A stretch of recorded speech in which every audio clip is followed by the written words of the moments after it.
You've reached the Union and Metro Street podcast, where we discuss the San Diego music scene of the late 80s and all of the 90s. From the shows we worked and the shows we played at Soma Live.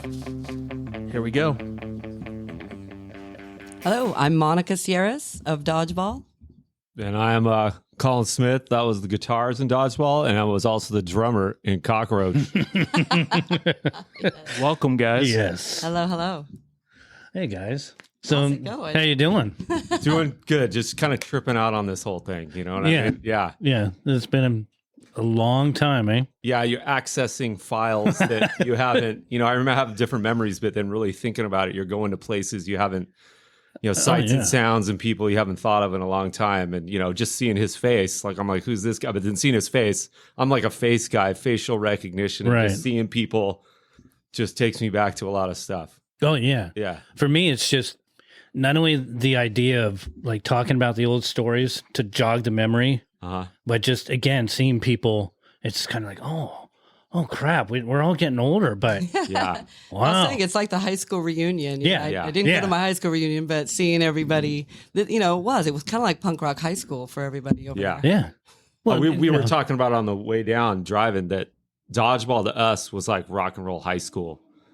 Just paying our dues, learning everything, just getting it, you know what I mean? Yeah. Doing little tours.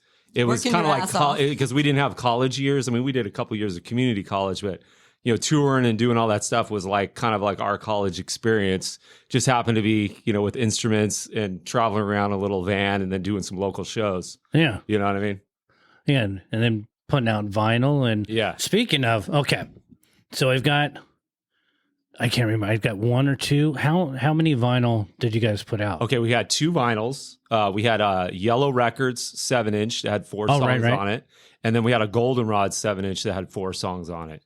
Okay. And they were all recorded by we recorded them with Frank Melendez, who was ex-Sprung Monkey, correct? Right. Wasn't he a guitar player? That was when he had his little 8-track studio somewhere in La Mesa. It was in a, like a really nice like office building, the way I remember it, in La Mesa. He had an 8-track analog. And that's where we also did the Lump of Coal song. I think that was the first one we did.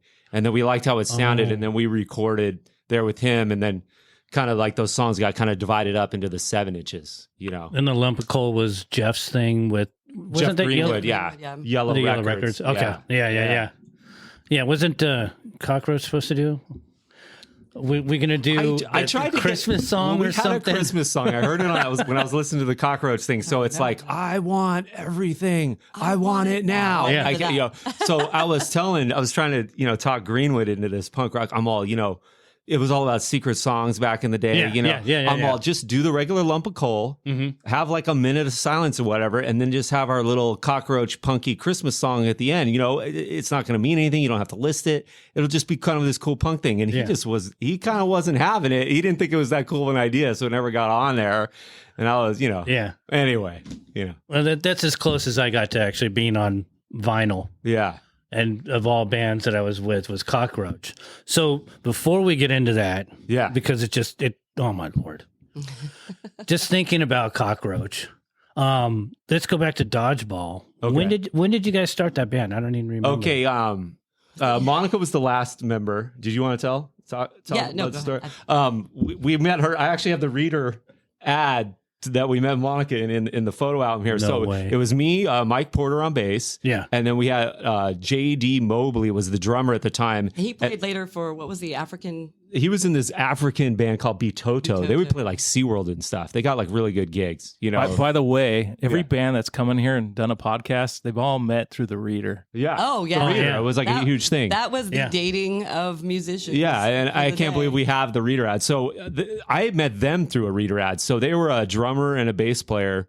Rhythm section. They were looking for like a rhythm guitarist. They said like rave keyboard player, rhythm guitarist, punk rock guitarist. They wanted like a rhythm guy, not like a lead shredder guy. And I called them up, and so we were a pretty good 3-piece. And then we did a reader ad looking for a female vocalist. We were all into having like rad chick vocals. And I saw what the mix of things that they'd put in the ad was really interesting. It was ethno chic vocalist with like, I don't know, we didn't want like a white chick. I mean, ethno chic. I don't know. Anyway, so we ended up trying out like 20, 30 people. Oh, no way. And people show up and they're not prepared, that whole thing. And she basically came over, sang, did really, really good. And then I had 4-track demos. And I would give, the ones that did like a good job, like, hey, go home and write to this, and she had a 4-track. So she put my 4-track tape into her 4-track tape and wrote to it. And when she brought it back, it was like, I think it was to Atypical, the song that later was called Atypical. And it just kind of blew my mind. Well, all of it, it's just like, she's got melody, she understands song structure. She's working with the song. She's just not showing up going blah, blah, blah. And it was just awesome. And from that second I heard that tape, I was like, I'm working with this girl.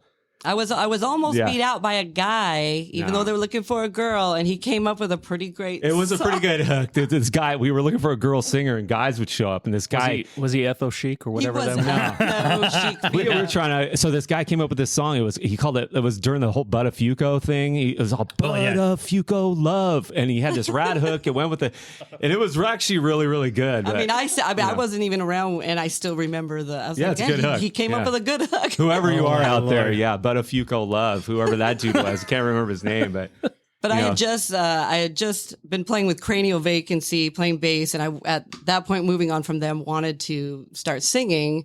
And I had sang a couple songs in that band and thought I want to move on to singing. And I was looking, I'd gone through a couple of funny, trying out for a couple of different bands. Right. Snake Pit. Snake Pit. It was an all-girl band. That was the first time I was ever going to try being in an all-girl punk band. This is before Slash. Slash is Snake Pit. And I was always really freaked out by girls because girls, they get emotional and there's things, how I've never seen too many girl bands that can keep it together.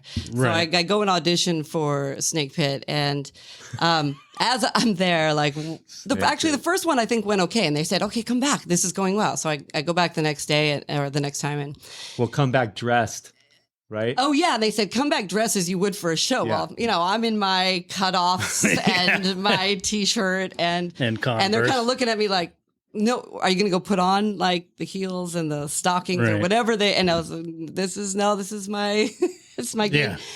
And then some of the girls were late, and when they showed up, it was like my boyfriend, and they were crying, and it freaked me out. So we had a great rehearsal, but I went home and I never called them back. And I saw them months later, and they were like, "We thought you were going to come sing with us," and I was like, "Oh, sorry." I don't know what I said, but it was just I got really uncomfortable with that whole thing. Yeah. But I walked into these guys' room, and Mike Porter, the bass player, he had this long rocking hair. Kind of looked like the old lead singer for Excel. Remember how long his hair looked like the Excel dude? Great looking hair. And Colin had these long dreads. The drummer had some big dreads. And I'm like, this is a good looking band. Like we had rocking hair back in the day. It was like a couple months after I joined the band, I think they all cut their hair.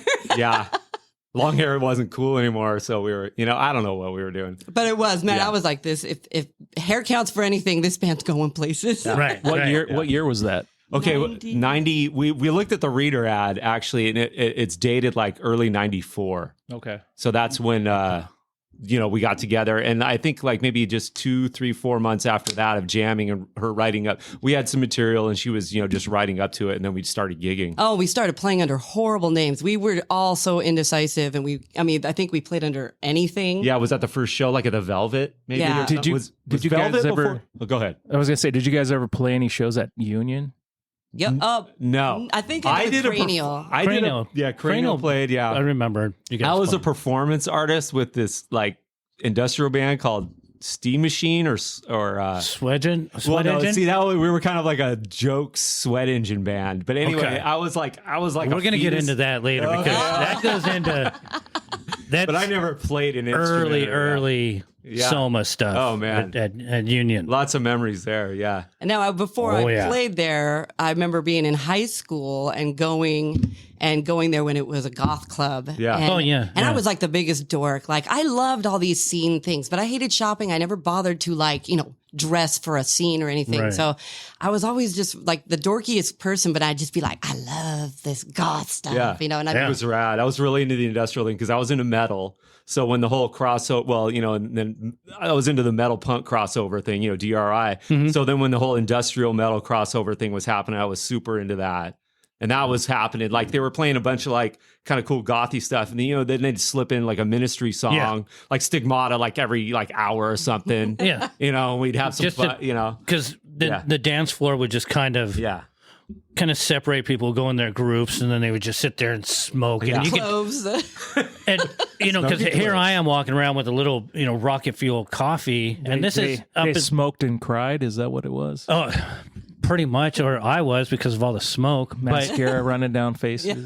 Yeah, so this would be, when I started, so it was 89. My first show there was late 89, November in 89. So in 89 into 90, and, like before we talked about, it was basically the goth club. They bring in different things to try to, do something, but it'd be upstairs, and it would be completely barren. Yeah. But we'd have remember those giant boxes that we would have to push out in the middle of the floor, and then someone would get up there and doing their dance, and then certain songs would come on, and certain groups would come out, and the smoke sort of dissipates, and they all it was it was fucking rad. And I was into goth girls. I thought they were so cute, and they were just not into what I had going on at all. They weren't into I wasn't sad enough. I mean, they were just like in the corner, just all depressed. And I'm like, I'm just such a happy, kind of spazzy dude, like kind of like a surfer kind of punky dude. You want a vampire. Yeah. And I'm like, man, I am so into these girls, man, but they are just not in. I was just always so bummed about it because they were just so cute, man. Do you remember Vivian? The little 5'2", buzz cut. Eventually she ended up riding a little motorcycle. I don't know. Well, she and I started a band with the light guy and the DJ, Jason, and oh God, I can't remember his name. Tribe of Fallen Dreams, but we were like a goth industrial sort of thing. It was a rad project. Do you remember that one band? Okay, we always saw rad bands in the dungeon. There was this one industrial band. They brought all the saws and grinders, and they had like oil cans, and they were like shooting Babyland? Maybe that was it. Yeah, because they would just shoot like Sweat Engine was the opener, right? And then it was Babyland. I think you're right. And the computers. Oh man, and they would shoot sparks. And this is before people really had computers. Yeah. Because there was no pyro at Soma or anything like that, so they were shooting sparks. I mean, it was like awesome. I mean, and they were like. You thought of a lot of industrial thing, and there was guitars, but they never really did that. I mean, they did that. They were pounding metal, and they had drills, and it was like the best. Metal chain. Yeah. And really good at it. It wasn't just noise. Like, they were awesome. But, I mean, I saw Jello down there one time. I had Lard on my thing. Like, he was just watching a band. I looked over, and there he is. So I'm like, okay. You're always like, well, what do I say? You want to say something, but you don't want to say something stupid. So I'm like, hey, what's up with Lard? Are you guys going to do, like, another album? That was, like, my line, I guess. Yeah. And he's like, he kind of, like, was thinking about it.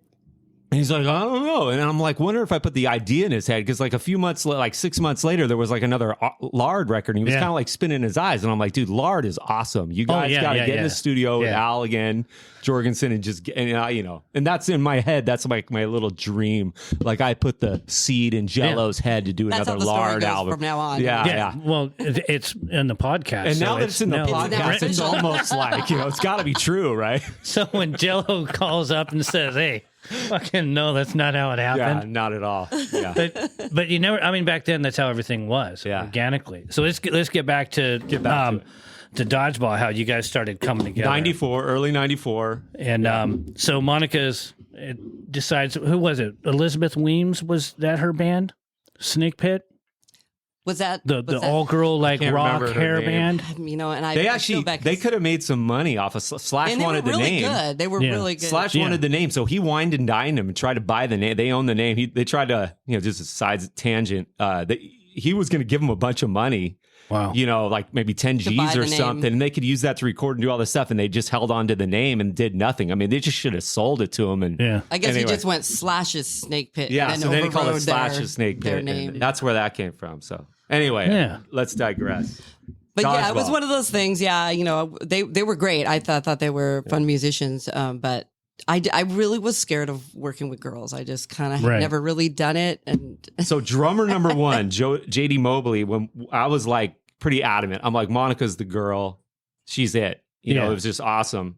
He wasn't having it. For some reason, he didn't like it. I think the story we come up with our head is he had it in his head that he wanted to do the singer, whoever the singer was. And I think he felt that like he wasn't going to lay this chick like by her vibes. You know, she was about the music too. She wasn't about just partying and fucking the dudes in the band.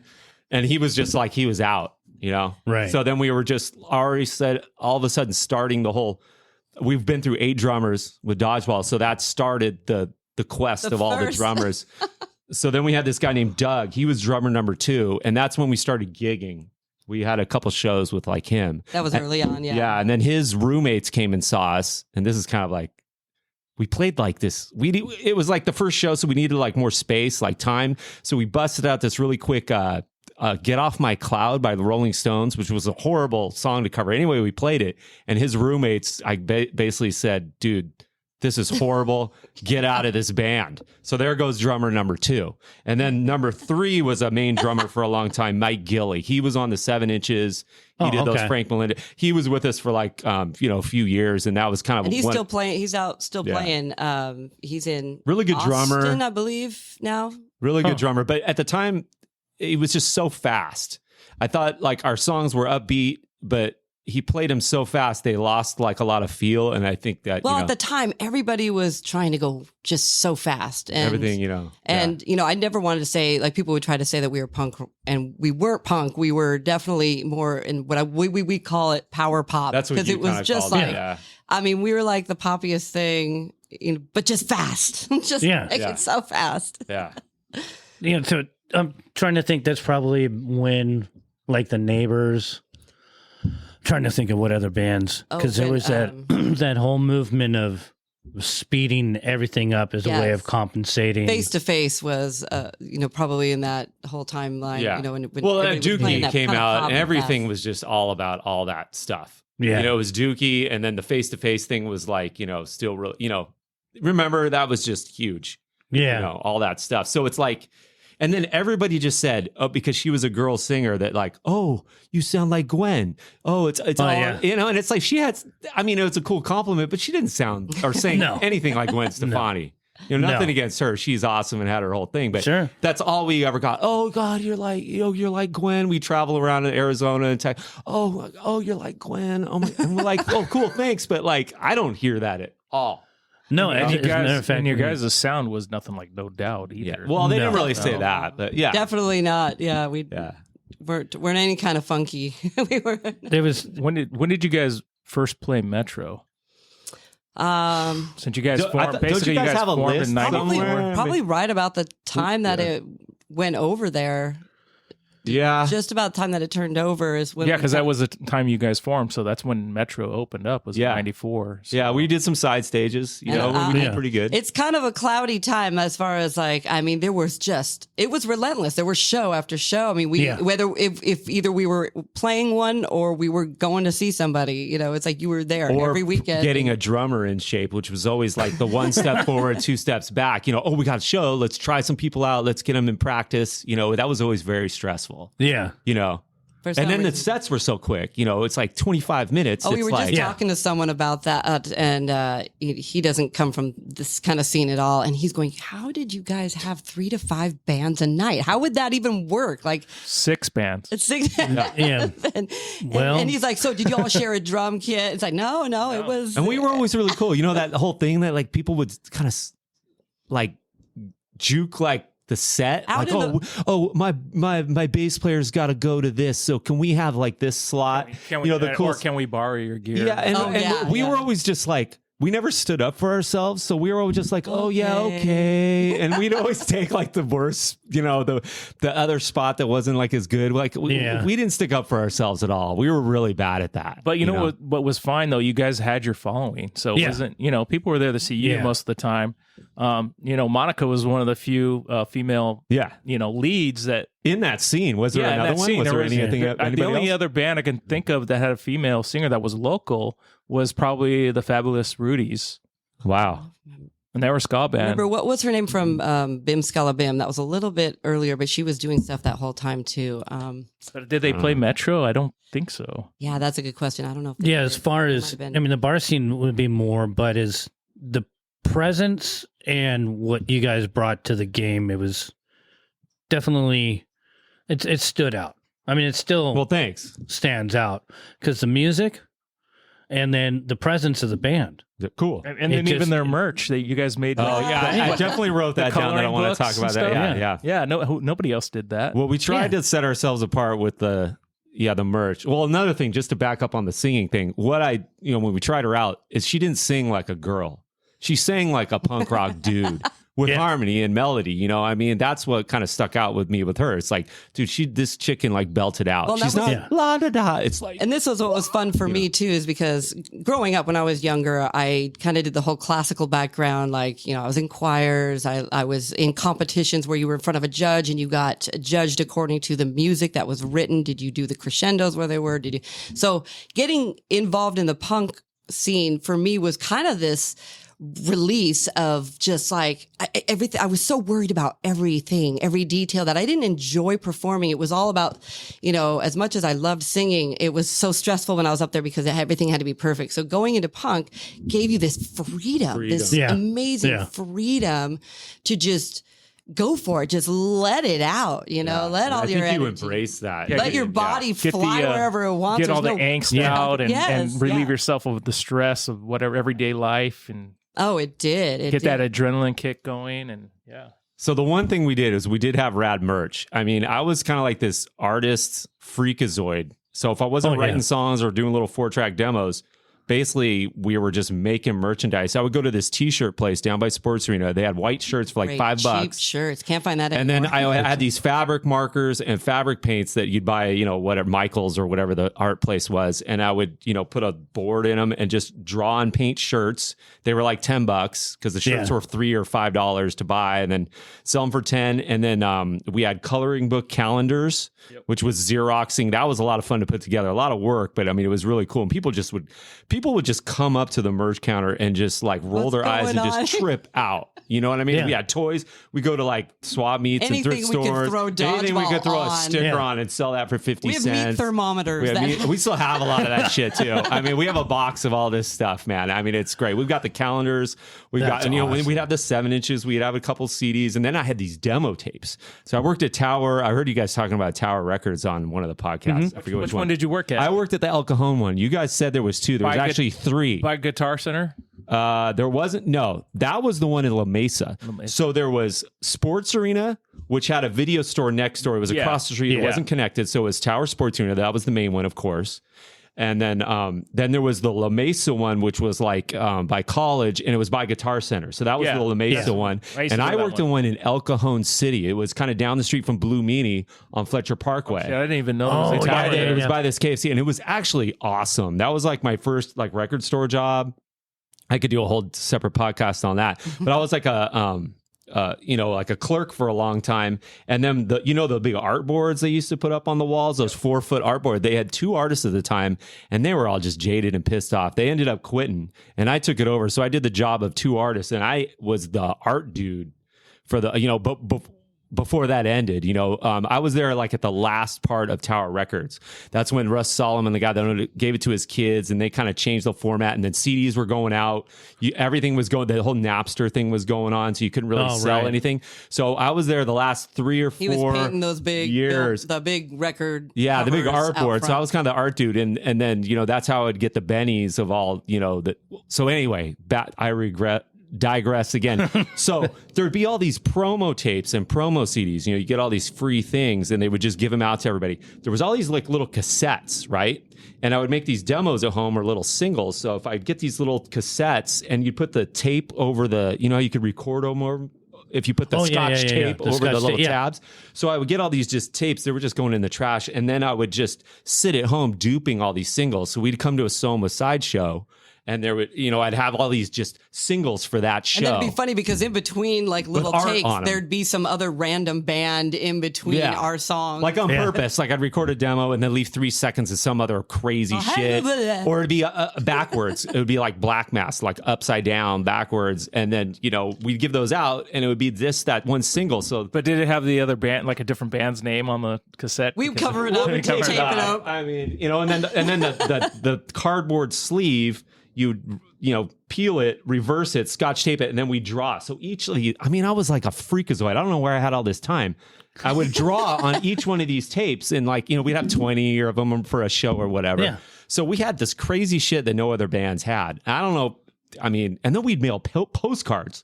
You get a mailing list for people going.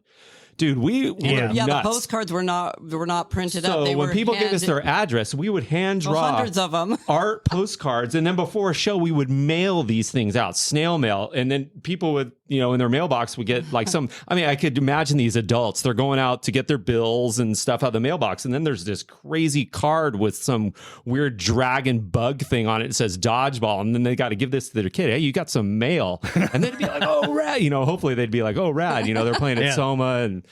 I don't know what we were thinking, and we even had, at some point, it worked. There were even some of the kids from Soma would come over and make them with us. Yeah, wow. They would mail us a couple. We have a couple in our collection of, Simon Tam was one of the biggest Dodgeball fans. He's in this band Slant now. Slants, yeah. He does really good. The Slants? The Slants, The Slants. And so we have a couple fan postcards, art ones that people mail us, and we have those in a scrapbook and stuff. And wow. Yeah, just nutsy stuff. Because back in the day, that was one of the things. Trying to remember what band I had heard from originally, but maybe it was Gangbusters or someone, but someone had brought up, they had a mailing list. So I used to, promote people, hey, just make a mailing list. Because back then, that's how you did it. Yeah. They didn't have a podcast, a radio show, Instagram, TikTok. Yeah. And it worked. Yeah. It's those personal touches that I appreciated being a fan of music, and then just made my life easier because I can only reach so many people, and our flyers were it became so generic. It's just like, all right, which color is it? Right. Great. All right, I got to put up the green one this week. Yeah. So much work. And we all did it because it was that's what you did. You just passed out flyers and did all that stuff. Yeah. But it just showed how much passion you had for what you were doing, which made it different, which made the fan base appreciate it even more. I mean, that's the thing when people started getting more CDs and less vinyl. So then, I have to wear glasses just to read a book or look at my phone. But, you get a cover art and you're looking at all the cover art. But if something's hand drawn, you're like, oh, fuck, dude. No one else has this. That was the theory. And I think it worked with some kids, but it didn't translate into 500 or 1,000 kids coming to a show. You know what I mean? We got those same 30 to 50 kids, which was cool. And we totally appreciated it, but it never translated into big numbers with all the for the amount of effort we put into it. You know what I mean? I feel like we're still like that. We still put a lot of effort into every gig that we do, and we've got to get into planning what we're doing. That's a labor of love. I mean, definitely isn't about the pay. I mean, we've made a living at it more. We've made a living, but at the same point, it's definitely not. We're not living in mansions. For the amount of time we put into everything, it's still, you got to love it, man. Oh yeah, or absolutely, or you got to quit, and we just don't know how to quit. Yeah, So I'm the same way, but with everything that I'm doing. But then again, if you said you had crossed over and you made all that, you got Blink 182 recognition. Yeah. Then you're not doing any of that stuff. And then your original fans are going, well, what happened? What the plan was, I actually kind of thought about that. We would have real shirts. Mm-hmm. If we were on the road, we'd have your $20 black shirt with printing on it. And then if I was in the road on a bus or in a van, I could make one or two kind of special nice shirts. Yeah. And those could have been oh, hey, I saw you, some kids up at the bus or the van. Hey, I saw you in the front. Oh, dude, you're into this. Here's the shirt, So I did have a plan of how to do it even later, if and it just never got to that point. But that would have been rad to be able to pass out a rad handmade shirt by the guitar player to some rad fan and just be here. And then, so that was, How big did, I want to get back to the list of the drummers here, but how big did you guys actually get? Other than playing big? We got huge. I mean, dude, we were really big in El Paso for 2 minutes, dude. I gotta tell you, man. This one show in El Paso ruled in England, but no. Japan. Never got to Japan, man. Yeah. Big in Japan. What are the biggest shows that you were doing? Some of the touring that we did, and we got on some great nights. I mean, that's all I can say is I have to say. So we booked our tours on Book Your Own Fucking Life. Yeah, and which was it was the quintessential way to do it yourself touring. And we met so many amazing people. There's still some people we keep in contact with. Like we would go to Ryan Arcata. from Arcata. We played at was it Hugs Not Bombs or Love Not Bombs house, and I guess that was like where the mayor lived, and he was like an 18-year-old mayor of this town, and so they would have these punk rock parties in the kitchen of this house. Yeah. And I remember that. And that was some of the greatest stuff. Okay, quick side story on that. So Brent's playing drums, drummer number 5, and I guess this jar falls down or falls off this thing, and he thinks it's like a jar of like weed, right? And he's like, "Oh man, he didn't smoke, but the other, we other 3 people were stoners." And he's playing, and he shoves this jar over to the side. He's like, "I'm gonna get, I guess they're gonna love me, man." Yeah. So he gives it to us, and he thinks he's getting us like this jar of weed, and it turns out to be like some spice. It's like whorehound. It had fallen off whatever. the shelf when we were playing. It had rocked off. Yeah. So he got it for us, but it didn't turn out to be weed. He thought somebody was throwing it to us, and we have it. It's another memento. It's on my shelf. We have the jar with the Dodgeball whorehound, yes, and it was a good try, Brent. Hi, Brent, how you doing? Drummer number 5 and 7. And 7. Yes. Yeah. Okay, well, who's number 6 then? Okay, so we were talking about Mike Gilly, number 3, and then we had this kid named Josh Mader. He lived in Spring Valley somewhere. He was a young kid. He was younger than us. We were about he to was go on one tour, and we just knew we needed somebody, and he kind of jumped in just for the tour. And he had young and energy, and it just didn't work out, but it worked out for the tour to keep going. It's hard to cancel a tour, even though they're small little tours. Right. It's like you want to go. You quit your stupid job at 7-Eleven and you just got to go, right? And then we got Brent Killer, which was one of our main guys. He was on the CD, the Hooray for Everything. Most of the time. He was with us like most of the time. He hated touring, but he was the most solid drummer we had. For it because he was in Beer Goggles. Was that the main band he was in before? I think so. Beer Goggles with Lenny, maybe. Local band? You would know. Yeah, local guy. Oh, okay. I remember them. Yeah. Okay. So he came from that, and he was actually a fan of Dodgeball. So when we were looking for drummers, he, for some reason, he got a hold of however that happened, but he was a fan, and he was stoked to be in the band. Yeah, and he was pretty good for a while, but he had this really solid job. Like he had a real job, like none of us had. So none of us had real jobs. He didn't want to leave. I was a valet. I valet park cars. He was like, I'm working for Toyota. They've got things like you get raises and things like that. Yeah, I don't want to lose benefits. Benefits. Yeah, we didn't had like one of those. No. We had a no really good retirement package there. What? No retirement package when you're in a band. No. Yeah. We still have nothing. I mean, we've been playing together since 94. What's the math on that? Our 401k is just doing great. Almost 30 years, right? Yeah, or 25 years. We're going to have a 30-year playing together anniversary here at some point. It's coming up, I know, in the next year or two. So we had a really good run with Brent for, 2-3 years, the main part. And then his work said, no, you can't tour anymore if you want to keep your job. And the tours were like, $50, gas money, cheese pizza. I mean, it was very unglamorous. I mean, it was fun as shit. But I mean, for somebody who has a real job and only 2 weeks vacation time, it just, he was like, I ain't doing this anymore. And he's out. So then we had the infamous DDA Suarez for a little bit. Yes. Yeah. Which he's a great guy. I forgot about that. Yeah. He wasn't in the band too long. It just wasn't the right fit, like band wise. You know what I mean? It just wasn't. He's a trippy dude. We've got our personalities, and it was cool for a little bit, but it just wasn't jiving. So I don't know how long that lasted. It wasn't too long. And he was from Sub Society. And back in the day, I remember seeing him when I was a little Furious kid. 4, that's right. Yeah. So then. And then I don't know why we got Brent back. We got Brent back in the band for a little while longer. I don't know. He just missed it. But then the same issues came up, about touring and just stuff. Right. And then we had this other guy for a while. The last drummer we had, number 8, was this guy named Mike Owen. And I forget what band he was in, but he lived down the beach. He was a guy from Texas.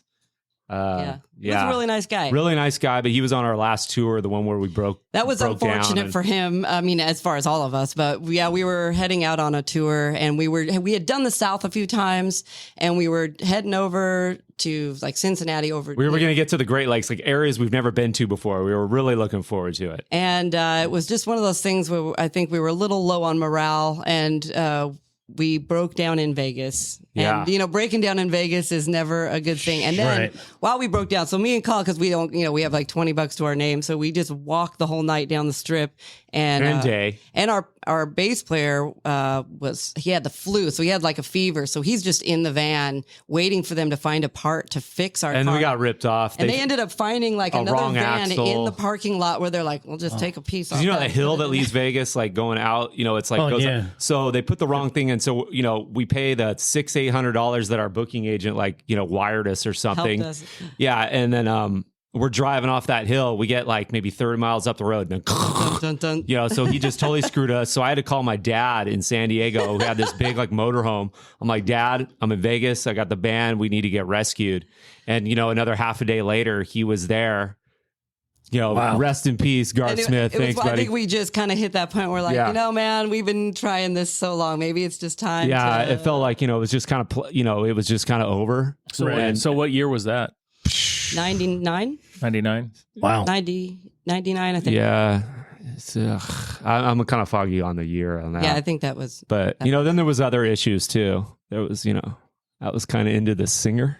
I said, I don't date guys I'm in a band with. Right. You know, that's like a whole nother story, you know, a whole nother thing, you know. I mean, that was kind of building up for years. I was just like, you know, she's my bandmate and everything. And then near the end, when the band wasn't like going up anyway, I plateaued, and then it wasn't, you know, rising anymore. It was just kind of slowly trickling down. I was just like, you know, maybe this band thing should end and I should, I don't know, man. You know what? I don't know. It was still a while. It was still, yeah. Yeah, I don't know. I don't know how to word that. But when you fight the love, it messes with your soul, right? Right. So, you know, so when the band broke up, we, you know. So how long you guys been married?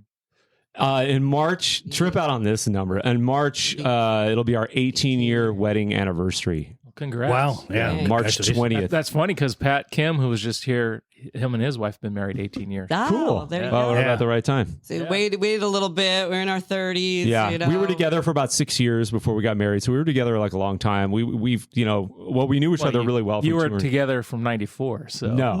The whole time of the band. Not together, but I'm saying yes. You guys knew each other from 94. Being in a band marriage. You know how it is. When you're in a band, you're married. It's family. Yeah. At one point, we were in Vegas and Porter, the three of us, we tried to actually get... We were going to go get married. We tried to get married in Vegas, to have a three-way, you know, with Porter. You know, just get the core. And they wouldn't let us do it. They wouldn't let us do it. We tried to get, you know... This isn't Utah. Yeah. So the whole time in the band, we weren't together. This is weird talking about all this shit because this is so after the band. And then we were together, you know, living in San Diego in an apartment we were together for 6 years.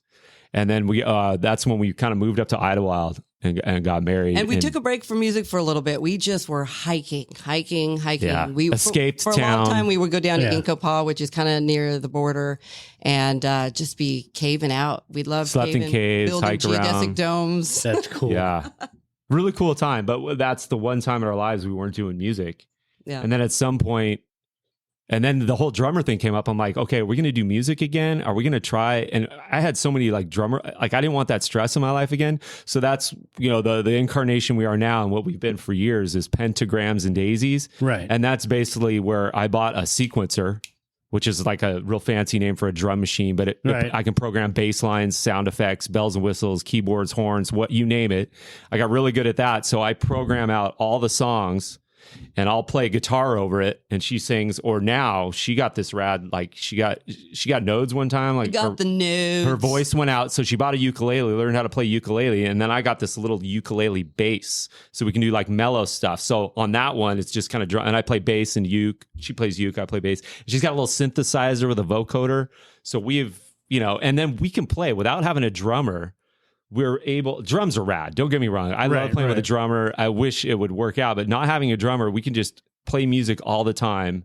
Our drummer's always solid. His tempo is always the same. We just saw the fastest way for us to move forward. Yeah. And our son, we have a 12-year-old son. He could be sleeping upstairs and we can practice on little monitors and just run through the songs real quiet. Real punk rock like. Yeah.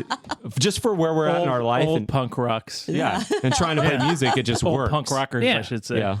I mean, however to make sure it works. I mean, my wife is learning the drums, so we'll go in there and jam. And, you know, it's just, we do it when we can.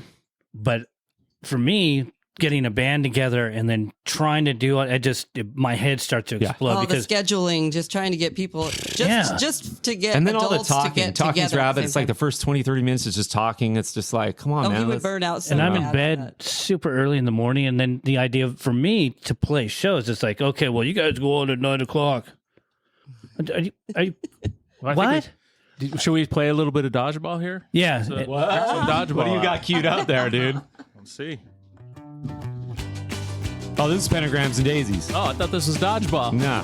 This is a new song. Monica wrote it. I did the bass. Here we go.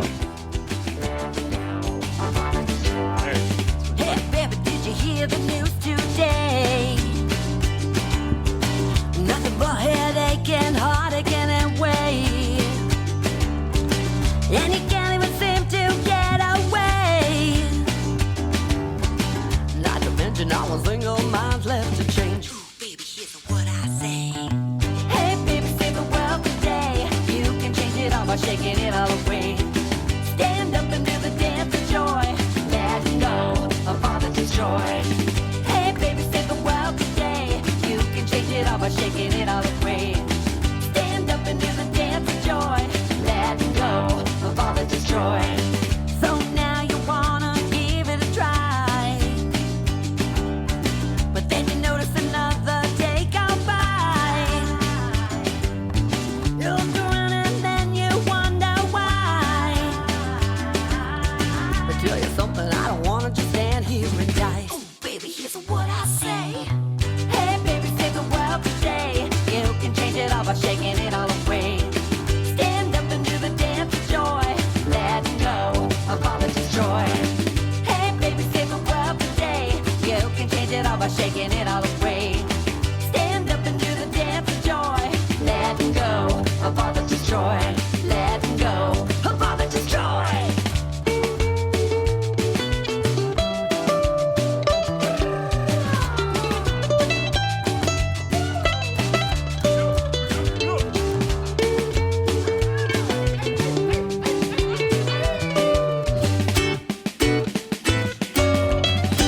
Baby, here's what I say. Hey, baby, save the world today. You can change it all by shaking it all away. Stand up and do the dance of joy. Let go of all that destroy. Hey, baby, save the world today. You can change it all by shaking it all away. Stand up and do the dance of joy. Let go of all that destroy. Let go of all that destroy. Dance to destroy. All right. So that's from Pentagrams and Daisies. Thought it was Dodgeball, but I was wrong. It's all good. Pretty close. The creative force of Dodgeball became Pentagrams and Daisies. Yeah, so that's called D-Joy. Monica she wrote it on ukulele, so chords and melody. And then I came up with the kind of the femsy, funky bass line. Having him play the bass has been a lot of fun. Yeah. Switching it up. Yeah. We're having a lot of fun. So our cover band, well, it covers and originals, Pentagrams and Daisies. So we're up like in a tourist town, and it was just all like the same classic rock, Brown-Eyed Girl, Sweet Home Alabama bands, right? You know? And I'm like... And I love classic rock. It's rap. It's a good time. But I'm like... But and then they're really doing unprofessional. We just saw... Because we were waiters and bartenders up there. That was kind of like our main gig, you know? That's how we'd make money, being artists. And we just... And you're supposed to play for 45 minutes and have a 15-minute break. 45, 15. But these guys would just take these huge breaks. I'm all, you know... If we play some other stuff, some different songs, rad songs, and just be a little more professional, I bet we can get like a lot of work. And that's how we started it. So we started playing. That's about 2008. So people come up to Idlewild and they think they're going to just hear like classic rock and pinecone bands, which is like, you know, that's what I just call the guy with the acoustic guitar singing, you know, John Denver or whatever. And there's a lot of that. But I'm like, you know, people come up from LA and they're not going to expect to see what we do. Right. You know, we have a stereo field. So we throw in songs that definitely most cover bands aren't. We throw in some metal, some punk, and then we do some Fugazi. We do, and in between, we'd pop in something like Laverne and Shirley's theme song. You know, right? Yeah, we really like mix it up, but then giving people what they want to. Like we have, you know, stuff people can get up and dance to. We got a lot of punk rock. We got some classic rock. All over the place. Yeah, all over the place. We got a Tool song. We do 46 and 2. And it's awesome. Like, we kind of nail it. That's on our Thursday Dance Injection. I mean, we got this rad version of Sound System by I know other people. Do you know that one, Dan? Yeah, but like they play the horns. I programmed out some horns because they played sound system in front of Tim Armstrong. Yeah. Oh, wow, man, that's woo. They actually try to get him to go up there and sing it. Actually, I stood next to him at their show in San Francisco. It was I can't remember where we were at, but I don't know if it was that day, but that was at Soma, right? Yeah. Which one? When you guys played with Rancid, right? Yeah, well, we did a little tour. So we call it coffee shop arena rock, or the biggest sounding duo on the planet. That's how we kind of describe it, because it's hard to like kind of tell people. And when they think we're a duo, they think we're just gonna be sitting there with acoustic guitars singing doing the same songs. thing. Right. But we set up these JBLs. We got stereo sounds going in, and we try to make it sound like 5 or 6 dudes, like a big rock band, but it's just us 2. That's cool. Yeah, it's pretty neat. But people need to, once people see it and hear it, then they get it. It's hard to kind of explain it to me. And, we play a lot heavier than that song you play, too. Like, we have a Rage song. We do Aerials by System of a Down. Damn. But then we got, like, fun Misfits poppy stuff, too. Yeah, we got. We love St. Patrick's, actually. That's coming up. And we tend to do, like, we'll do an Irish show where we do a lot of Dropkick Murphys and Flogging Molly. We can do a whole, basically an hour and a half of Irish punk stuff. So it is interesting, though, going from Soma, where we would play 20 to 40 minutes at tops. And you were busted in, and you just put every single bit of energy you had into that little space. And then we started doing this cover thing, which neither of us had really done, out in the world too much. Now we are, but at the time, and they want 4 hours. But so you're playing for 4 hours. With Dodgeball, you guys are playing in front of teenagers, and now what's the audience everybody, like now? Everybody from 21 to 60. The 40, 50-year-olds really dig it. And again, we live in this really trippy town, and a lot of times when there's events, it's everybody from, from the little kids to the old people. And it's fun it's fun seeing people that don't normally listen to that kind of music, and they go, I'm having fun with this. They don't know what it is, but and we have good having so much fun. Yeah, since we're not stressing on the drummer thing and everything's like, we have a really good stage presence. We feel out the crowd. We can read a crowd because we have mellow stuff too. Because sometimes when you play like a gig, the first hour, people are still having dinner at some venues. Right. So you got to be mellow. And that's when we bust out the uke-based stuff. We do some Amy Winehouse, just some like really mellow stuff. And then we'll work into the kind of the more rocky dance stuff. By the end of the night, we're like, we're throwing the Rage Against the Machine song. I wish I could play it, but we have this. Someone's got to come see us. We have this version I'm really proud of, Kashmir by Zeppelin. That's like one of our best ones. And it's got all the bells and whistles. And I got this chunky guitar line I do over it. And her vocals on it. I mean, we've been married and playing together for a long time. Brag. Dude, it's sick, dude. I wouldn't still be playing with, it's just off the hook. You got to hear, before you die, you got to hear Monica sing Kashmir, dude. When are you guys going to play the Casbah? I've been emailing Tim Mays about playing the Razzmatazz. And it's coming up because we've also talked about, because Michael Porter still works there. So he's, that's right. And I did see him over there. They were talking about there being, is it the 30-year reunion? 35th in like 2 years. And the so 35th they were saying Casbah that they had talked to him about, well, could we get Dodgeball back together? Well, that's what we were thinking about. We were thinking about doing a Spazboy, Dodgeball, Cockroach. So he's got 2 drummers, I forget the guys' names, but he's got 2 solid guys that play in bands at the Casbah all the time, like real solid guys that could just jump in and be solid, and then we wouldn't have, and then we could do it. So, Porter says I gotta like get him up to speed on a couple songs, and then he's got a couple drummers, and we could just bust it. And play the stuff at a really good upbeat but reasonable tempo, and just get in the groove and rock it, and not play for 25 minutes. Maybe we could actually get 30 or 40 minutes out of somebody. What I mean? I don't know. Well, something silly that we've always wanted to do is at the Casbah they have that side room, Razzmatazz. The Razzmatazz. We used to call it the Atari room because they used to have video games back there, and I guess they call it the Razzmatazz. I don't know if Atari got mad at them or something, but anyways, I think it'd be really fun to just play some of these oddball covers during other bands and stuff. I don't know why, but that sounds like a lot of fun. In between sets. So that's what we're. So Tim Mays, if you're out there, I've been emailing you, man. Like, get back to us. It would just be so much fun. And if you just see us once, you're just going to get our thing, and it's going to work, man. It's going to be great. So should we play a little bit of this super group here? Oh yeah. Okay, can I just throw out a little disclaimer before you? Okay, so Couple. Oh, you want to play it? Yeah. Do it.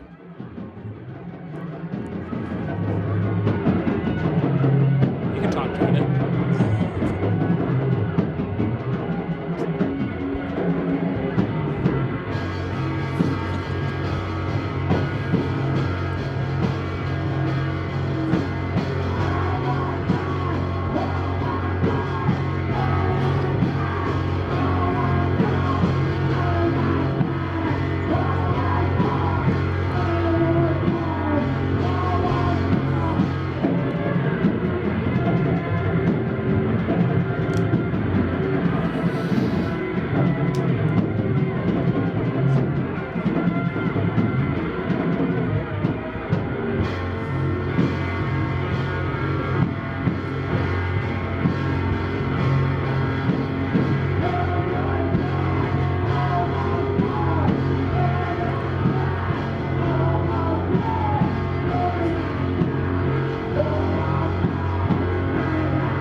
Still sitting on the kitty litter box right now? Yeah, I got it. I'm on it. Throne for kings.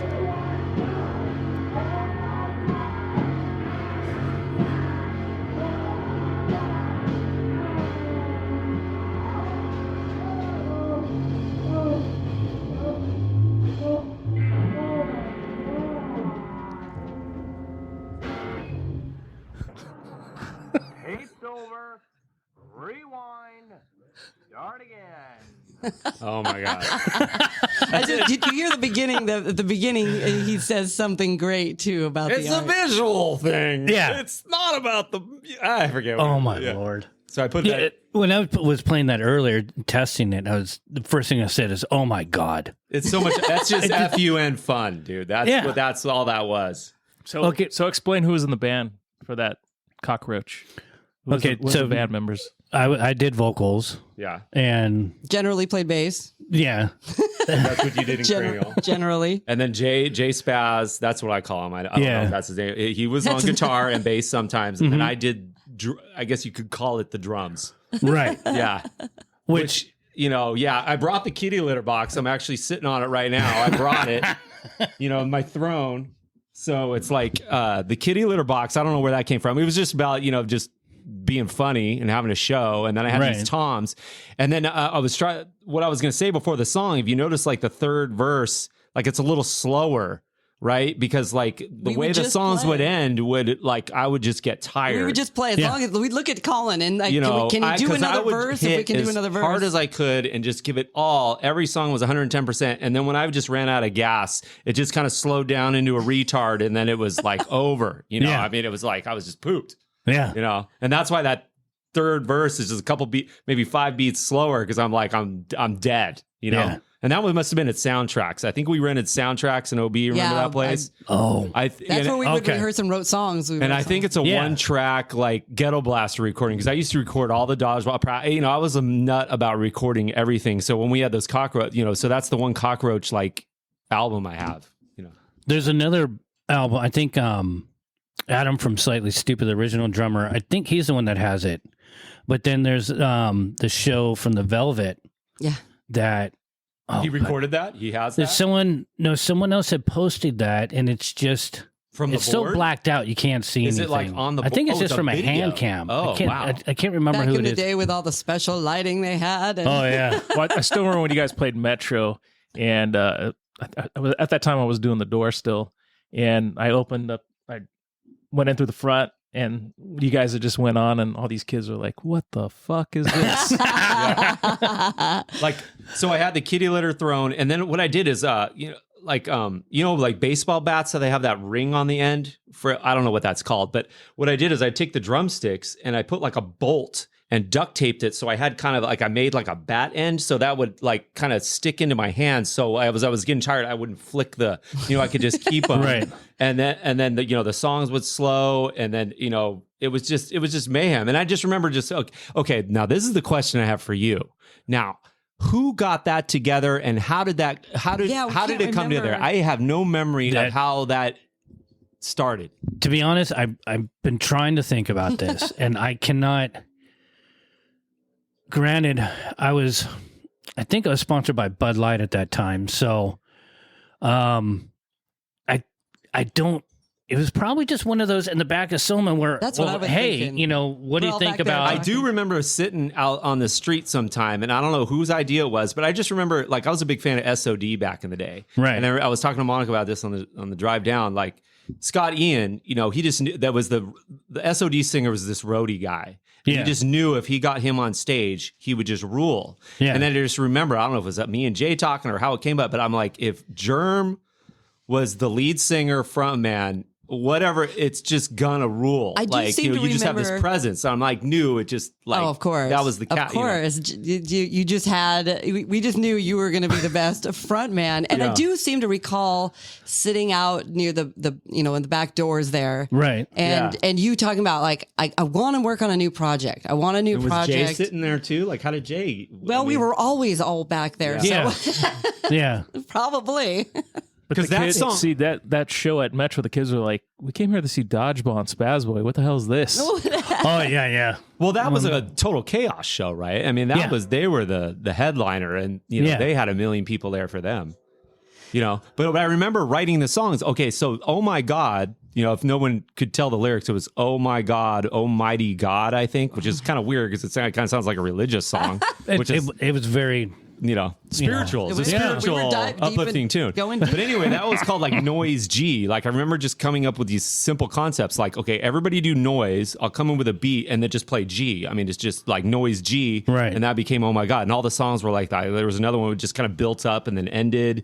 They were all very just simple punk rock, garagey, just, simplistic as hell, because with all the pop punk that everyone else was doing. And then, so I'm thinking that was probably, it was either after I did Meat. I don't know. Ooh, that might have been. Yeah, it was after you did Meat. Okay, so Meat was, B, tuned down to B, strings are flopping, super slow, 2 basses, just. Wow. I never saw that. That sounds pretty fun.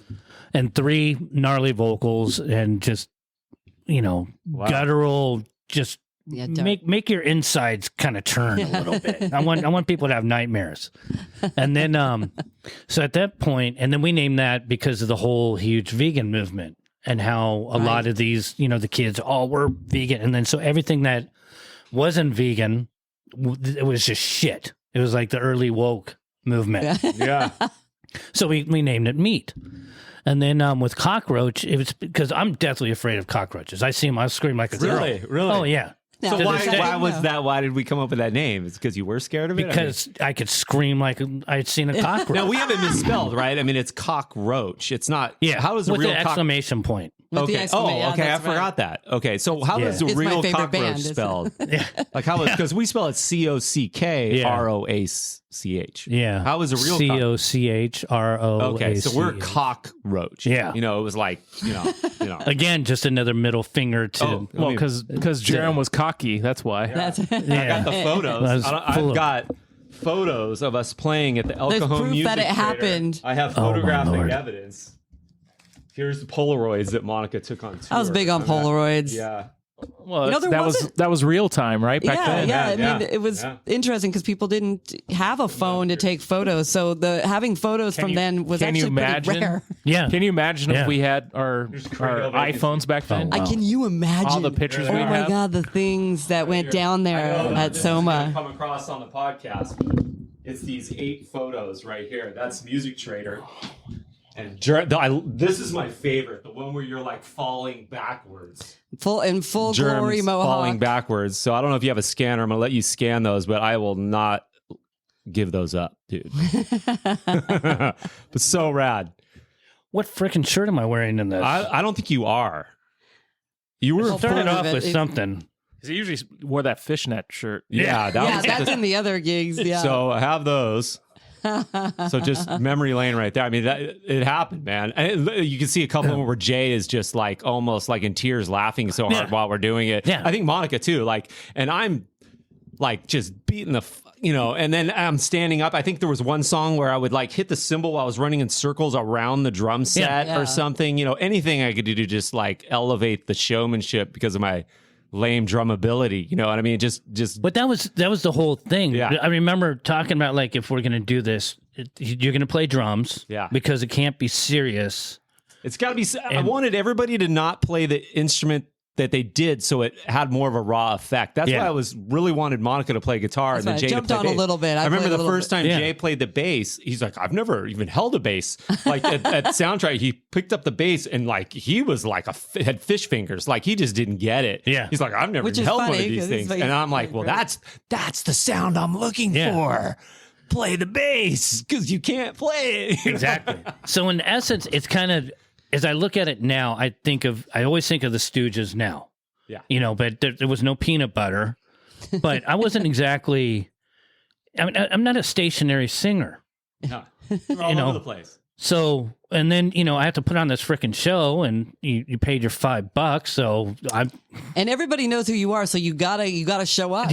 You gotta show up. There's a little bit of pressure on you more than any of us. I cannot phone this in. You cannot. Yeah. And realistically, that's just. Yeah, because who is everybody looking at? They're looking at Jerem. It was all about Jerem. What the hell is this guy's problem?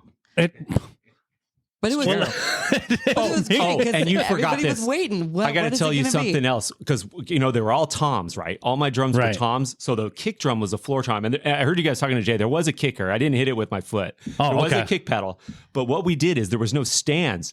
So when we played the Soma sideshow, part of the act was we come out, everybody sets up. Oh yeah. So you had a drill and I had a screw, and we brought out the tom, and we wood screwed the tom right into the stage. I mean, it was like, wah, wah, and that's what held the thing there. And we had to unscrew it at the end of the gig. So all of a sudden, all the kids are like lining up in front. And, we kind of made a thing about it. When we were walking out and you had the drill, hey, look at this. Part of the show. I mean, what other band have you seen that drilled the kicker into the, I mean, that set the tone right there. It's like, okay, dude, this is going to be punk as fuck. Get ready. We're going to blow your fucking brains out. Yeah. Yeah, and there's no way that we could really even get away with doing that. If another band tried to do that, you work there, so I would have lost my mind. Right? No way. I think Len probably lost his mind as well. It was 2 holes, and it was totally worth it. But you worked there, so you had the free pass on that. That's why we know we could do that, and we didn't do that at other venues. But like, okay, this is the show. Let's drill the fucking thing in there, and it was great. Yeah, See, where's my album? That's from the heavens. Yeah. It's from the heavens. But so that being said, I'm trying to think of back to the actual roots of it and why we even who instigated the idea. Well, go ahead. I mean, I don't. I kind of know that again. Some of it came from us. When people would line us up and say that we were punk, and we just thought that we're not hard enough to be called punk, so it's kind of like an unhonored. We'll show you what punk is. Thing to So I think that was about right. Yeah, we wanted to go. Now this is what we would do. Yeah. So when I think of punk, I think of really quick, easy songs. It sounds really bad. It's just but an expression of just and just kind of artsy. Let's just letting out these feelings. Yeah. I mean, all those bands in the second coming of, the 90s scene were just rad bands. But yeah, I mean, it didn't, it wasn't like, seeing bands in a bedroom, with a mattress up against the window, Right. To me, that was punk as fuck, and that's what Cockroach was. And it was rad doing that. It was just such a release, and having fun. Yeah. And, it was real raw. It was quick. Like, I mean, we did a few shows and then it was over. Yeah. Yeah, that's what I was going to ask. How many shows did Cockroach do? I remember 3. 3? Yeah. Because I think Jay said 4 or something. I don't.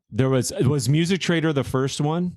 Yeah. And then Total Chaos might have been number 2 or 3. And then I know we did the Velvet, and that's all. Did you guys play a house party? I was going to say, wasn't there some house party? Some house party in college area, and that's all I remember. I don't even remember the house party. I remember these college guys. I remember I don't know how we got that gig, but I remember being like, what the hell? Like, they didn't know what we were doing.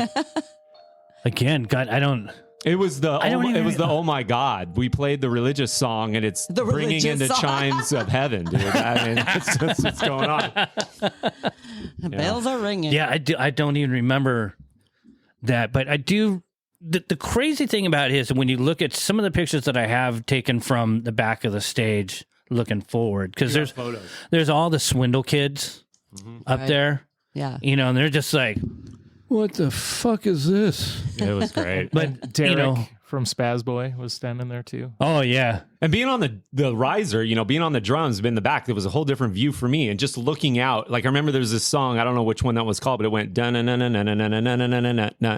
pogo-y song. Yeah. And that's when there was a sea of people pogoing. And to me, I was like, this is just magic. I mean, that you can't even describe that feeling, because we weren't Sprung Monkey. We never played the main stage and had that sea of, all of a sudden it's like, how is this happening right now? We're doing Cockroach and it's like insane and it's rad. Yeah. And that was a beautiful thing about it is like we're looking at each other laughing, going like, we work so hard at Dodgeball, but dude, this just came together and it was just fun. We ran a soundtracks in 2 nights. Boom. Let's gig, Yeah. Oh my God. It was great. So have you heard it, like listening to that song last night when I sent it over? Was that the first time you've heard it? And like, I listened to it this morning. Yeah. Prepping all this. And it's, other than the one video, I think I shared it. It's the hand cam or whatever. I want to see that sometime. And the sound's kind of, I have to find it. It's probably on the group. And it sounds kind of meh, but that, I haven't even. Well, I worked on that. Like I got the whole practice. I'll give you the whole session sometime. But that I kind of, it was just a 1 track on a ghetto blaster. So I tried to EQ it. It's in a digital, I put it into a digital machine and tried to like get something, because the vocals are a little low. I tried to EQ it to where the bass was more. And you could hear the vocals, and that's the best I could get it to sound. Yeah. It sounds. It's just raw. Yeah. It's oh my God. It's press, record, and play on the tape, Yeah. I can't even believe that people even care and want to hear us talk about this crazy shit. That's what's kind of tripping me out. The Facebook page was like going bananas. We're going to have Dodgeball. Where's Monica? We want to hear Monica do a podcast. And that was like the last request we had, actually. Yeah. Maybe you guys should actually have her back because I talk too much. I'm such a spat. You got to have her back to just do a Monica one, and then you can get more of her. Yeah, I know. I'm just. No, I think it's coming out good. All right. I think everything sounds. I'm totally geeked out. This is taking me back. I just sit back here and laugh and think about all these times. Like, and that's what it's about. It's about sharing the memories. It's bringing back memories. So, and I just want to say that all the people, seeing Pat and you guys all look like shit. You guys haven't aged well at all. But my wife right here, she's held it, man. She still looks good. She looks the same. Yeah. Exactly. She didn't lose it. Yeah, she's killing it. No, you guys do look good. I didn't. Seeing you was awesome. I knew exactly who you were when I saw your face. Yeah. Dude, you looked like you were 50 back when you were 20, dude. So, So he looks younger now. He's doing great. Here's the funny thing, right? Oh, shit. There it is. There's the hug, baby. Well, no, you don't look bad at all. I was just trying to make a joke. You look good. Age. Yeah. But, So did you guys want to play something? This will be the first time. Did you? Well, it was that same song that you played. That's the one we had ready to go. Yeah. Oh, okay. I thought maybe you wanted to play something live. But it was that D-Joy song. If you couldn't get that to work, we were going to play it live, and that's what we don't want to have anything else prepared, do we? No worries. I don't even think. Not this one. And this is history because this is the first time we had a female come in and do a podcast. So. Right. For the woman. Monica's the first woman. Played songs, which I thought it'll be a cool dynamic. Got some talking and play some tunes. Well, we did that with G-Spot actually with John. So I haven't heard that one. I got to listen to that. We haven't put them out yet. I'm trying to we're going to compile a bunch of stuff and then get them. And it is mixed good, and mastered. It's good to hear all these different angles because there was so much going on. There were a lot of people in the scene, and you would circulate with all these different bands. So there's all these little tiny different memories that happen. Oh, here's a pretty good Soma story. So it was a Green Day show, and I was in cranial vacancy at the time. Yeah. And my old the old singer, Mike Chapman. Yeah. And I don't know if you remember Mike, but he was this little Jewish guy, kind of wall-eyed, and he just it was a real character. So this was union days then? Nope. It was Metro? God, I really have trouble.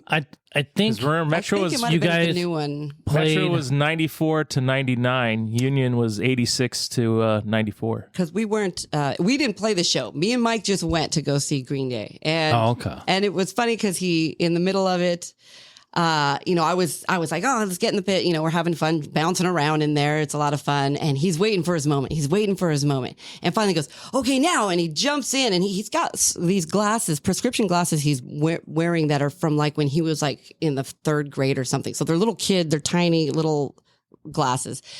Immediately in the pit, someone rips him off his head and everybody's laughing and throwing him around. And Billy Joe stopped. He's like, hey, everybody, hey, give me those. And he took the glasses and he's like, who are these? Mike's like, they're mine. And he's like, well, come on up. And so he had Mike come up on stage. And I don't know what song he sang with him, but he got him to sing a song with him.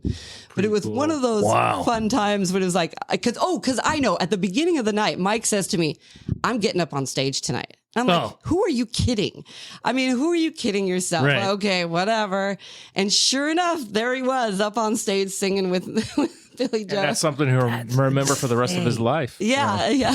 That's great. And there's always something crazy with him. Like when we played, like I'd be playing bass, he'd be shaving my legs during shows, or he'd drink a whole bottle of Scope. Or didn't he shave his eyebrows during a gig? He did. That was a little bloodier one. That was yeah. That one got a little in his head, and it's like shaving your head without like a mirror is really. You gotta have a mirror. It's really tough. You gotta have multiple mirrors. Talk about someone who would do anything for the show. I have to hand it to him. I remember him like trying to put together the image and everything together. I remember the name because I still to this day love the name. Cranial Vacancy is probably one of the greatest. It's a great name. Yeah, it is. I'm a big connoisseur of great band names, and Cranial Vacancy is up there for sure. I've named some brilliant names. Yeah. Excrements is really up there in one of the bands that I named. Well, I like our new one. This was actually supposed to be the name of our second album, Pentagrams and Daises. It was supposed to be Dodgeball, but then when the band broke up, I'm like, that's just too good. And I was like, and then the symbol and everything. Yeah. And then you want to tell about the band name. She was a little apprehensive about it. Yeah, I was a little weirded out because I had a couple people been like, pentagrams. Oh, are you saying? Yeah. And we're like, are you kidding me? I was like, no, he's pointing. I'm around. It's pentagrams and daises. It's kind of more of a yin and yang symbol for us. Anyway. So I was going back and forth on like, should it be, is it too hard? Are we not going to get gigs because people are going to trip out on the name, and stuff like that for some of the types of venues we were playing. So I'm working at a restaurant one day and Cafe Roma, Idlewild. In Idlewild. And Serge is there from System of a Down and he's having lunch and I'm horrible when I go to meet famous people. I am like the dorkiest dork. Like as many years as I've worked around famous people, I just am not good at going up to talk to him. So I'm waiting for my moment. Like, do I say hello? I gotta say hello. I mean, I can't let him leave without saying hello. What am I gonna do? So then he goes to the restroom after he's done eating and he goes to walk out and I'm like, hey, I love your band. I really love what you do. And like, I have a song. We play the song. We like to play aerials. And I'm like, this is the band that I'm in and we do this stuff. And he's like, oh, really? Like a girl sings aerial. What's the name of your band? I'm all Pentagrams and Daises. He's all, cool name. And I call him Colin. Okay, that's it. We're keeping the band name. We're keeping so it. Our band name has been Surge approved. Yeah. That's what we tell people. Yeah. So that was a good story. So just a tidbit, since you guys are fans of System of a Down, Damon and Shabo actually would come to Metro to watch shows. Really? Yep. Really? See, they were huge Dodgeball fans all the time. I knew it. Yeah. There you go. Before we leave, I don't know if this is wrapping up, but I want to tell people, okay, we got a website. So pentagramsanddaises.com, but on the website is spelled A-N-D. We usually use the little symbol. Mm-hmm. So pentagrams, the symbol and then daisies, but on the website it's pentagramsanddaises.com, and we have like a little sound bite on there. Monica edited together this cool thing. There's the chimes.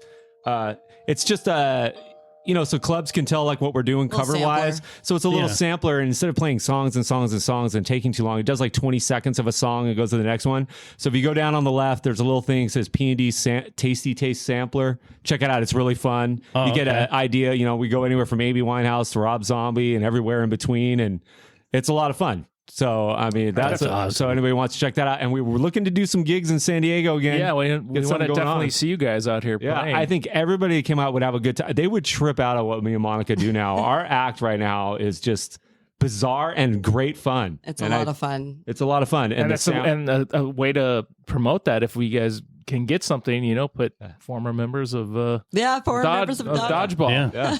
and Cockroach. That would bring the old fans out, so that would be good. It'd be a lot of fun. Definitely something going.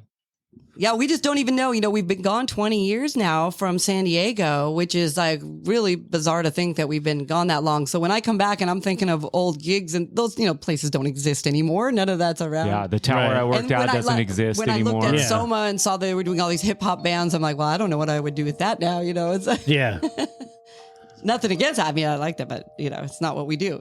Well, the town has changed so much that even trying to see like talent, like looking at names for anything, even at a bar, I'm going, who are these people? Yeah. And then I realized, oh, wait a minute. I haven't been serious about, shows and any of that since 1997.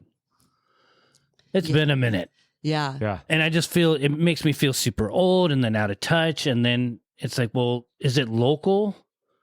And then my mind just starts to explode trying to figure it out. Because so are you in the scene anymore at all? Are you completely retired from? Do you go to shows? I mean, where are you? I mean, when we met up a couple years ago was at the Casbah with Swindle, Agent 51, and the Classified.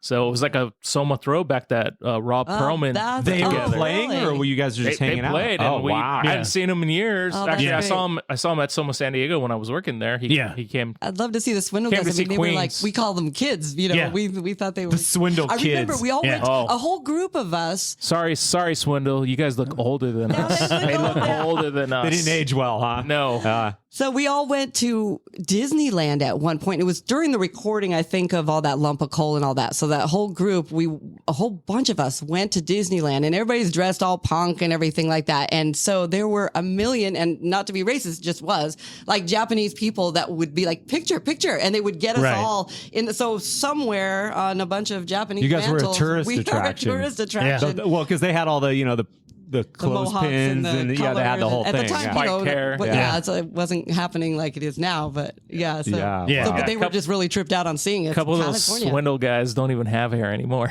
Wow. He gives us a look like, I'm going to tell you something. I miss my hair. Oh, man. Yeah. But other than that, with the podcast that we're doing, and then we have done a couple shows. I was mentoring these kids called Magnol Company, and we did a couple shows, but I was mainly, the first one we were really heavily involved. So it was just like a Soma show. I brought Sammy, the sound guy. Jerry and I ran the thing, but kind of, let the kids kind of see what it was about. And then they did another smaller show, and that I was more away from it. But I was the grown up this time. I'm pacing around the frickin' place, telling people not to drink, talking to cops, and the tables turn. And I'm talking to the cop, just thinking, oh my god, no, fuck you, just let them play. God, this is weird. Why am I doing this? And then we were hoping to do more, and I'm doing that in Germ Warfare Productions. Good name. But realistically, and I was also doing my charity at that point. And then the skateboard company, and then my full-time job, and then this. So it was a matter of eliminating the things that aren't making sense and aren't moving forward. Because for me to trying to get with the kids, I have to get on TikTok and snuggle and it's like he's face hash cracks and hash brown, Cobra Kai hash brown. Yeah. But I don't do that. I don't like social media. I get hacked all the time. I don't really know what the hell I'm doing. Oh, that's us. I get insecure about it because I feel so fucking old. I still write notes. That's hard. We all come from that do-it-yourself on paper era. Yeah. Like we said, every I still flyer, make a poster. He does. He when still we play. We do the Facebook flyer thing because we have to, but I'll still make a flyer and go staple it up at the coffee shop in Ottawa because I want a poster and a flyer up. You know what I mean? Yeah. And not about you, but we're looking for that. Feels like it's real. That kid or that person who wants to be another member of the band to do all the social media because we need to hire a kid. Yeah, but that's the thing is I was working. They were all early 20s. Yeah. But I've noticed at this point that there's such a divide. I mean, the gap of age and from what I was, I did celebrity judging where I did a battle of bands. So I was a celebrity judge. Nice. And there's awesome. There's a couple of these other guys that were there that were, they're still in the business doing production and all that. And when we had our meeting in the beginning, they're like, "Oh, you're Jerm. Oh, wow, that's cool. Good to meet you." And well, I do this, and then, at the end of the night, it's like, yeah, that fucking old guy. That guy was in Cockroach. And I felt I'm so out of place, and I feel old, and I feel removed. Yeah. So it's to get back into it and actually start making things come together and to be able to do it properly.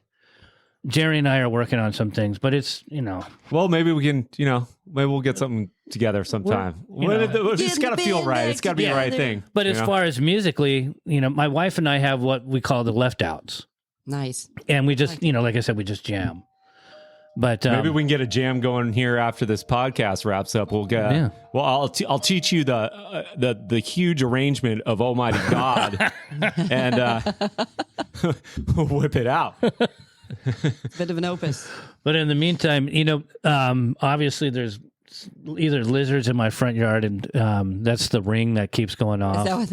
Before we leave, I got to tell you one more story, because I was listening to one of your podcasts, and I learned about how much of an Ozzy fan and Black Sabbath fan you are. Oh yeah, my dad. I got to tell you my quick. I got to tell you my quick. I met Ozzy once. Okay, so this is back in the Tower days. I was out at the El Cajon Tower.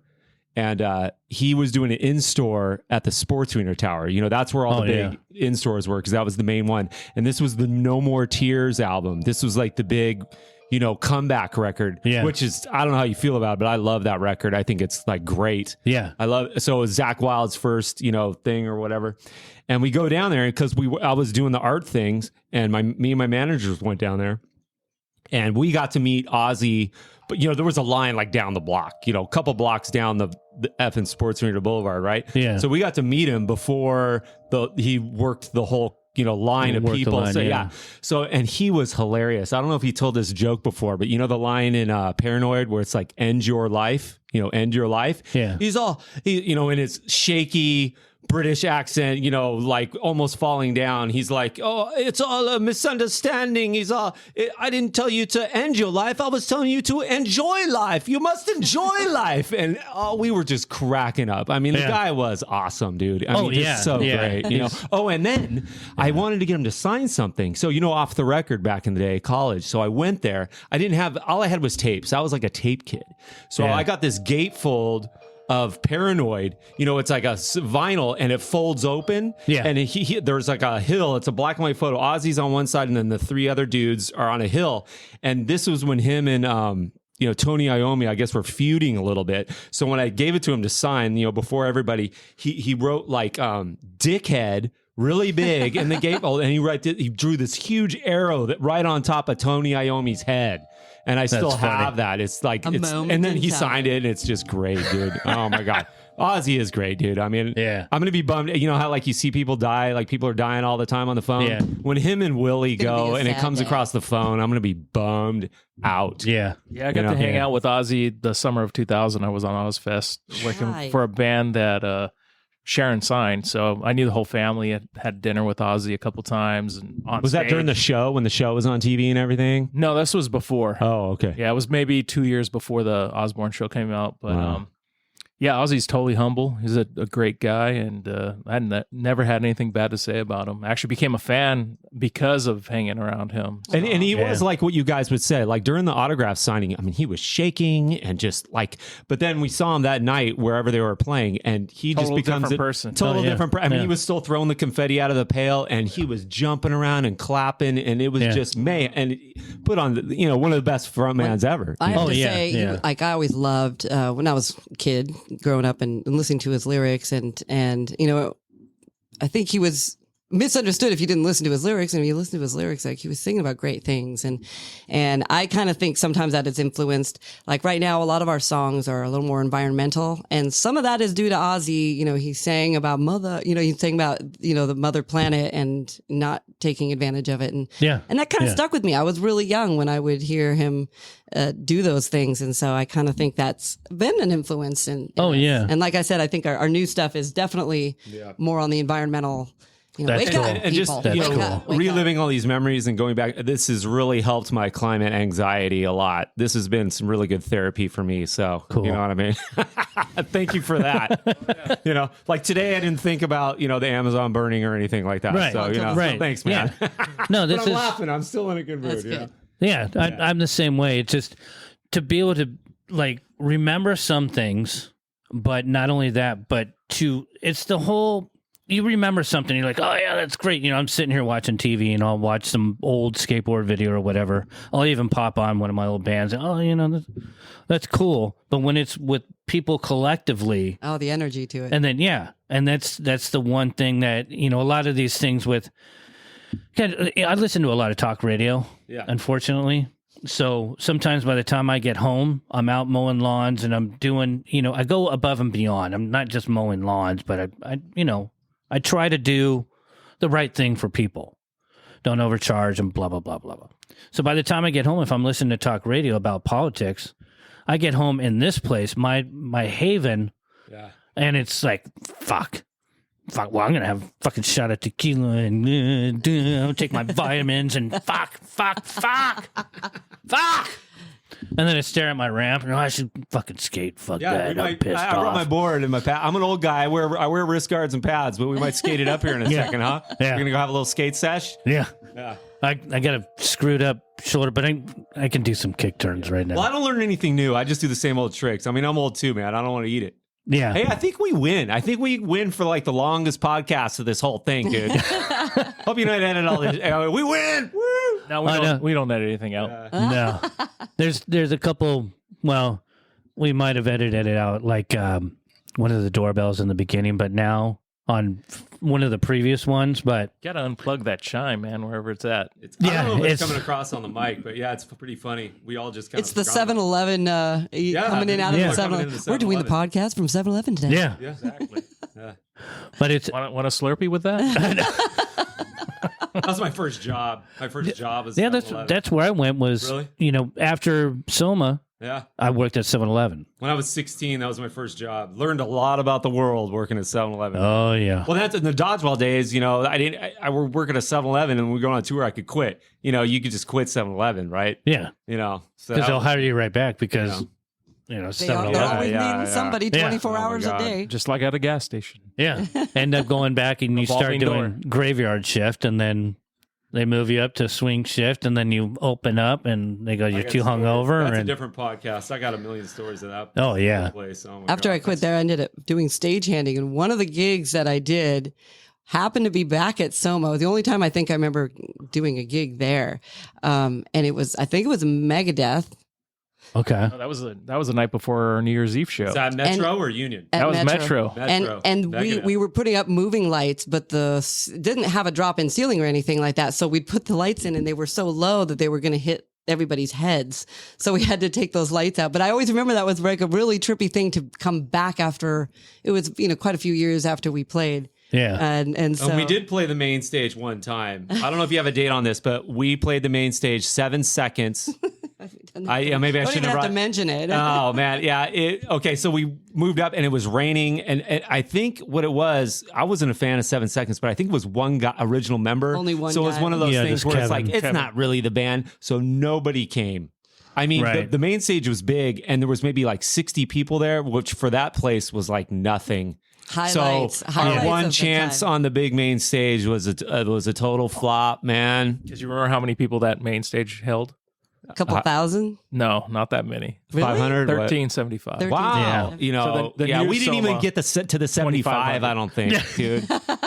So, I mean, we're 60 is a small show for the side stage. Yeah. It was just one of the, man, it was the weather one of those was things, horrible and they didn't they didn't draw. You know, we had a couple of our kids from the postcards. We sent out our postcards, and we had a couple of those kids there. But I mean, it was like raining cats and dogs for San Diego. It was a pretty big storm. Okay, and I just remember it being like people were just like, you guys remember what year that was? I was hoping you would have like a list. I'm thinking of that 97-ish. Really? Yeah, 7 seconds on the main stage at Metro. I know that for sure. Yeah. And we got to get that reader. We got to hit those people up. That's right. Yeah. That's right. They have all the info. They have every I just show. want to end it on a really high note. Yeah, well, that was a good one. We probably got really high after that, I'm sure. You could go higher.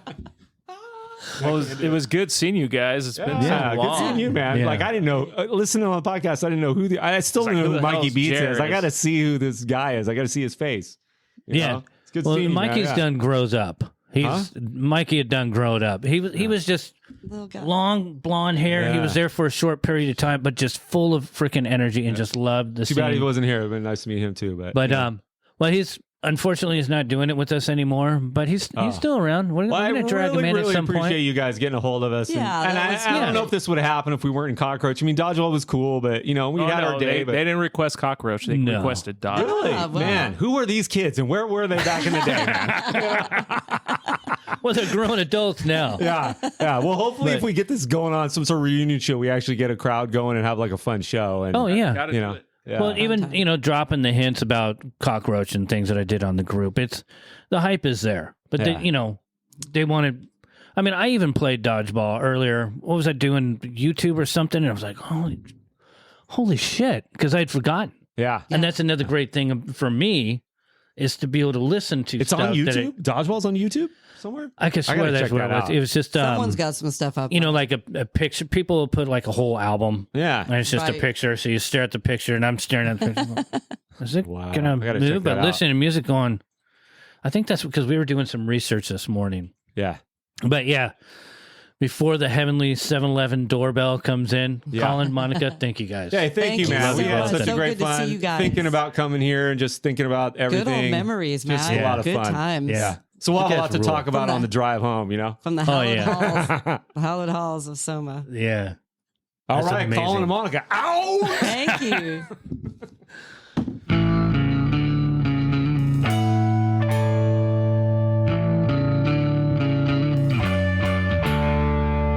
This podcast was recorded at Red Rum Skates.